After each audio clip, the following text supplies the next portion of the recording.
Today we will be discussing the last two parts of the HACC classroom, consistent application and knowledge-centered. Consistent application is classified by a series of changes. The first is a cultural change, where the teacher trades in her instructor hat for a facilitator hat.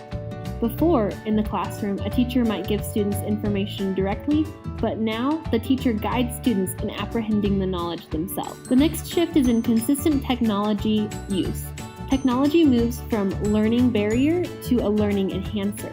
And before, students might fumble with technology to fill an arbitrary requirement, but after, students use technology to access information, to create, and to share. In consistent application, the shift is toward deeper learning levels, where students move from knowing facts to analyzing and synthesizing sources. Before, students might regurgitate facts, but after, students break apart an argument, evaluate its effectiveness, and create their own arguments based on valid sources. Consistent application involves a shift towards students being able to express in their own unique matters. Students have built confidence on plenty of platforms and can choose their favorite method. Before, all students would write a paper or take an exam, but after, musical students can write a song, crafty students can build an artifact, and techie students can develop a website. The shift is also toward cross-curricular learning. The common goal of student learning unifies teachers who work together in lesson planning. Before, learning would happen in isolated classroom pockets, but during consistent application, the goal of creating a product or solving a problem produces a need for learning flow between class boundaries. The bottom line with consistent application, and knowledge-centered for that matter, is to empower students to become active learners, not engaging students to be passive learners. Next, we move into a discussion of the knowledge-centered classroom. This is that project-based learning classroom that we visit while living in a consistent application classroom. In knowledge-centered, the teacher is the facilitator, and his or her work is front-loaded on planning big topics to guide students' research and assembling resources for the students to consult in their studies. Instead of feeding students worksheets and information, the teacher gives students lists of credible resources pertaining to the topic. In knowledge-centered, the student owns his or her learning. Students pick topics that truly interest them and pursue research in those topics with devotion. The students are invested in what they are learning and creating. The teacher no longer serves as a primary motivation for student learning, but instead acts as a mentor for the student. Another key feature of knowledge-centered is personalized goals for each student. Students with unique interests naturally will have unique learning goals that both pertain to independent interests and appeal to the curriculum standards. The teachers interpret each student's unique interests and help each student create a learning goal that hits those standards they need to. And in knowledge-centered, deep questions are answered and deep problems are solved. The teacher uses rubrics and deep inquiry to guide students in project-based learning. Finally, one of the most important features of the knowledge-centered classroom is that the outside world is involved.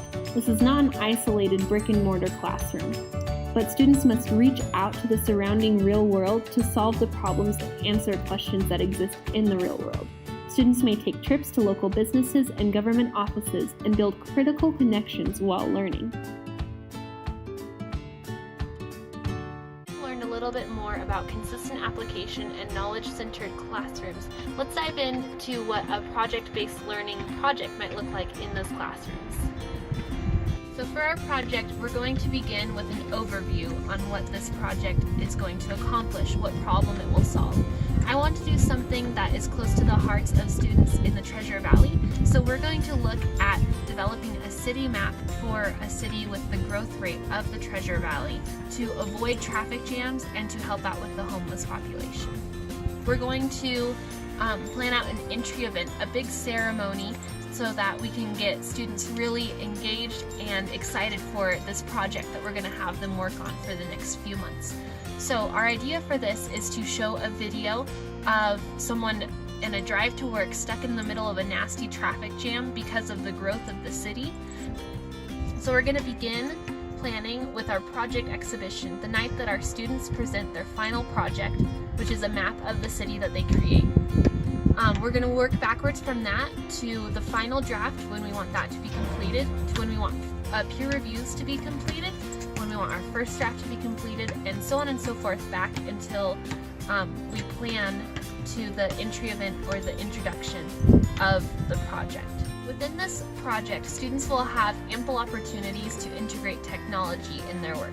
For making their architecture plan, they have other options for that, such as AutoCAD or SolidWorks. To help them in their progression through this assignment will be field trips, mainly to architecture firms and to government buildings that deal with infrastructure to help them learn more about that process. As students progress through their learning, they will be working towards their final goal of the exhibition night, which I alluded to earlier, which is a presentation of their architecture and infrastructure plans for the city that's growing that they are developing. So students will present this to a panel of government officials, of mayors, of architecture firm leaders, important people in the community that will need their input on how to deal with the growing city of Boise.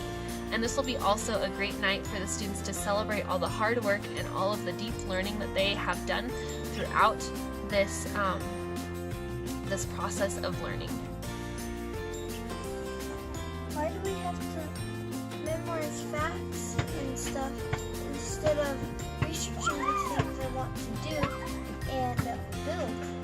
Well, the reason that public schools traditionally make you memorize the stuff that you don't want to is because schools began when the industrialization revolution was happening, and schools just needed to be creating rote factory workers to sit at a machine and do the same thing over and over again. And the schools today are really good at creating kids who can just do the same thing over and over again mindlessly.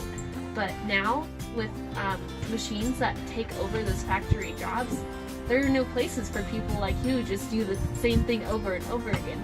We need to build kids who have that same drive like you do, who have that curiosity and that want to research, and who have critical thinking skills, who empathize with other people and want to help other people solve their problems. And that is why we need to start implementing project-based learning. So in William's classroom, we're going to start this project-based learning thing, where he will get to choose a project that he wants to and research it and then develop a project or a solution. And if he's supposed to just research what he wants to, how is he supposed to learn anything if you're not teaching them what you want them to learn? Bob is right. We can't just throw kids into researching on their own without first building up some skills in them to help them to succeed. That is why we need hack model. Without knowing it, we use it in music to build up autonomous musicians. We use it in athletics to build up autonomous athletes. So why not use it in academics to build up autonomous learners? Pages for highly structured activities. So first you want to practice your backhand flip. It goes like this. Not quite. Watch closely.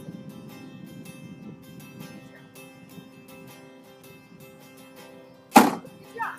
Next we're going to practice the forehand flip. It goes like this. You try. Okay. Now you're going to practice the backhand and forehand. 10 times.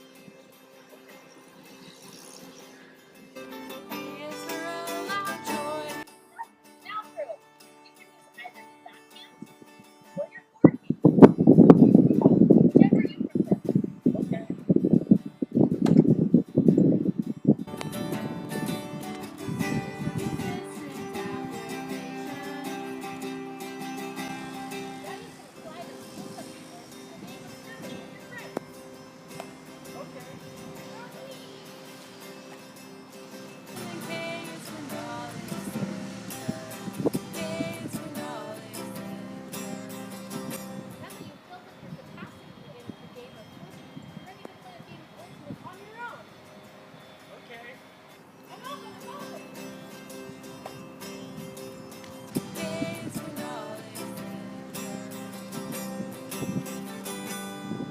Now let's review some helpful educational theories to implement into the hack classroom. The first is project-based learning, an active creation over time. With this, you want to begin with a purpose. What will my students create and why are they creating? Align this purpose with curriculum standards and get kids excited about the project with an entry event. Integrate technology into the project and implement strategies of drafting, reflecting, revising, and repeat this circle. And finally, make sure you present these projects to an authentic audience. For a successful project-based learning project, make sure the project is organically cross-curricular. Don't force it. Make sure that you as a teacher are a traffic light, not a grader. Give students a red light or a green light, not a C+ or an A-. And finally, restore the natural order of learning with the challenge first and the instruction second by using project-based learning. Next, let's discuss flipped instruction, where the content delivery moves outside of the normal class in order to make room for deeper learning to occur during school hours. This often means making videos of your lectures as a teacher, and this video lecture style requires some hurdles to overcome. Make sure that students have access to content videos. Teach students how to watch these videos actively. Hold students accountable to watching the videos, for example, by requiring a response at the end of the video. Remember that you are not making a Hollywood production. It does not have to be perfect. And finally, start small, flipping just one lesson at a time. Don't feel pressure to flip the whole classroom at once. The third and final educational strategy we will talk about is blended learning. This strategy combines online and in-person teaching resources to individualize learning for students.